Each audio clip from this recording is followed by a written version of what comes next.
Subscribe to our YouTube channel and press the bell icon to get the latest updates. Good morning, friends.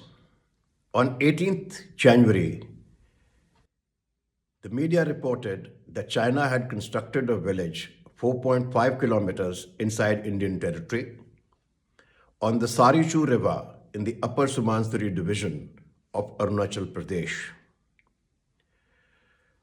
The response of the Chinese and the Indian government reflected on the current power equation that prevails in the high Himalayas, which is overwhelmingly in favor of China. The Chinese response was crystal clear, assertive, and belligerent. Its spokesperson at the Ministry of Foreign Affairs stated that India is in illegal occupation of the Chinese territory of Arunachal Pradesh, or the so-called Arunachal Pradesh, and China is free to do whatever it wants in its own territory. No ifs and buts.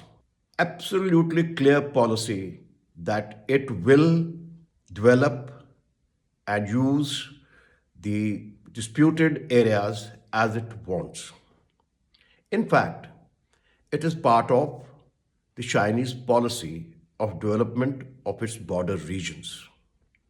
Beginning 2017, it planned to develop 624 Xiakang, or literally well-off villages along Tibet's border with India.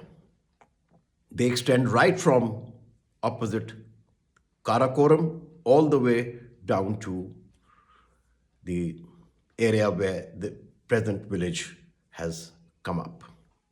$4.6 billion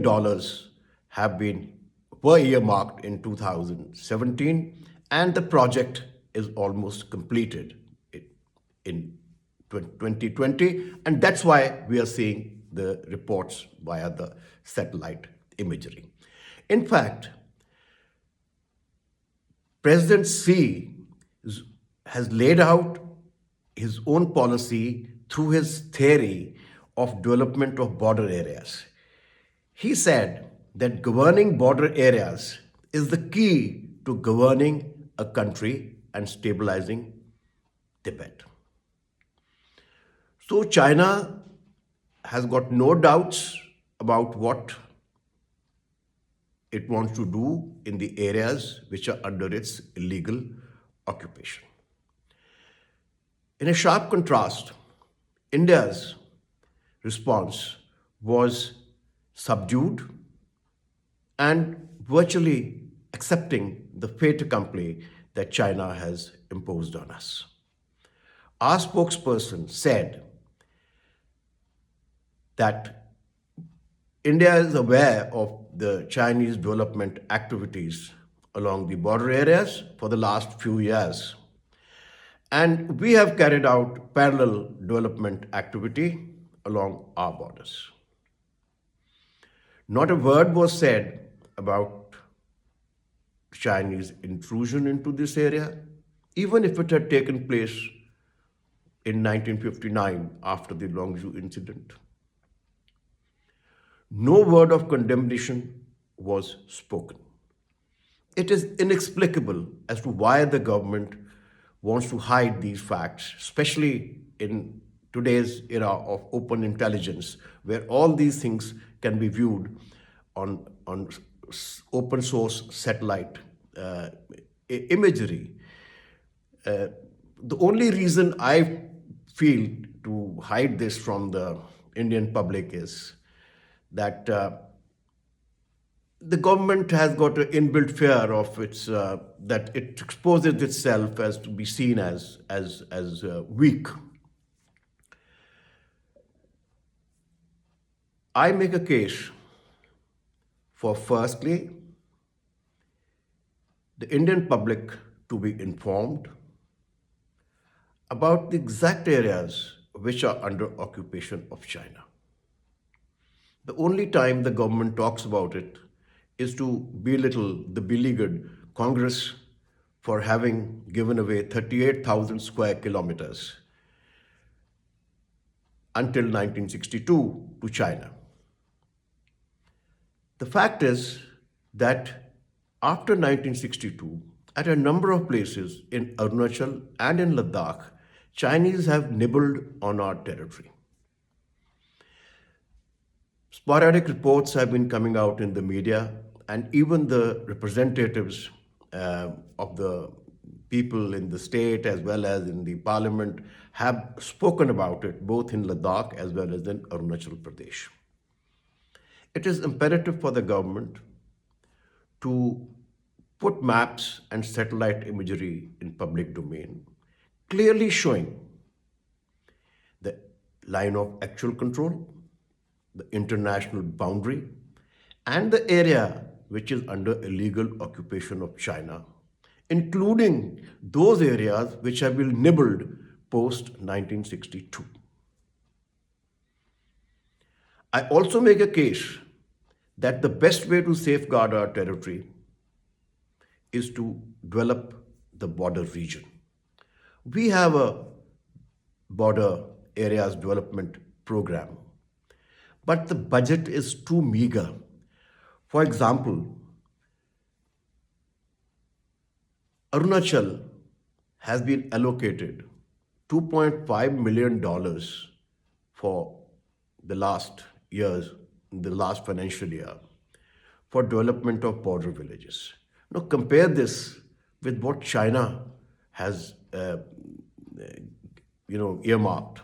$1.53 billion for development of Siakhang villages per annum.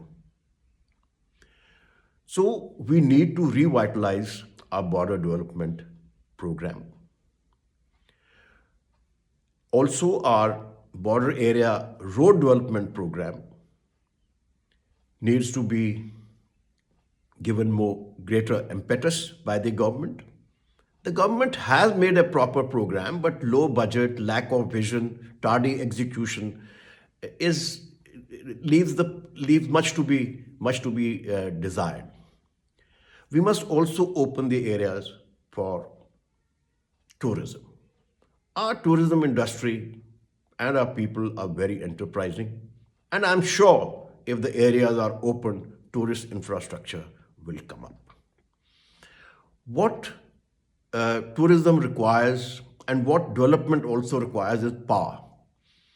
After a lot of haggling with the environmentalists, the government has approved a fair number of hydel projects for Ladakh as well as for Arunachal Pradesh. These must be taken up as a challenge. Once the border area is developed, it is empirical wisdom that even a belligerent or a superior power hesitates to attack and capture those areas. There can be no better example of this than Damchok area in Ladakh. While China has included in all other areas to secure the 1959 claim line, it has not intruded into Damchok area because we have carried out fair amount of development in the Koyal Valley and in the Damchok area, which are claimed by China as per its 1959 claim line. To sum up, we do not have the capability to get our territory back by force, but by developing our border areas, by creating better infrastructure, by making better habitat for the population, model habitat, and increasing the tourist footfall, we can ensure that no further nibbling of our territory takes place. Enjoy reading the column.